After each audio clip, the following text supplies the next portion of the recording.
SB19, opisyal ng Tourism Ambassadors ng Pilipinas, isusulong ang ganda ng bansa sa buong mundo.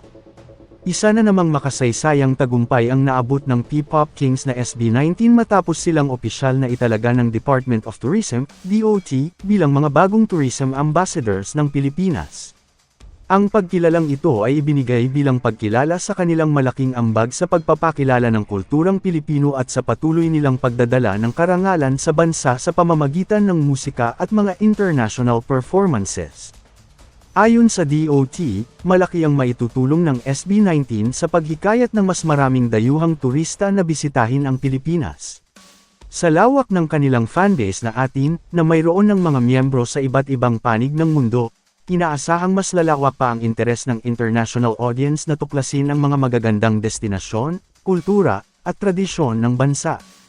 Mas naging makahulugan ang pagkakahirang sa grupo dahil kasabay nito ang kanilang paghahanda para sa sunod-sunod na international milestones. Kabilang dito ang kanilang makasaysayang pagtatanghal sa Lollapalooza 2026 sa Chicago, kung saan sila ang kauna-unahang Filipino act na makakaakyat sa naturang world-renowned music festival. Magkakaroon din sila ng iba pang international appearances na magbibigay ng mas malaking exposure sa Pilipinas sa pandaigdigang entablado. Samantala, bumuhos ang pagbati mula sa kanilang mga tagahanga at maging sa iba pang netizens.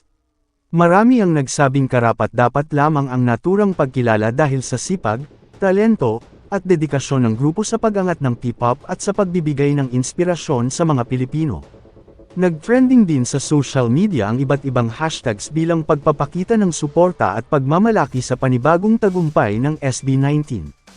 Sa kabila ng kanilang patuloy na pag-abot ng mga pandaigdigang tagumpay, nananatiling layunin ng SB19 na ipagmalaki ang Pilipinas saan man sila dalhin ng kanilang musika.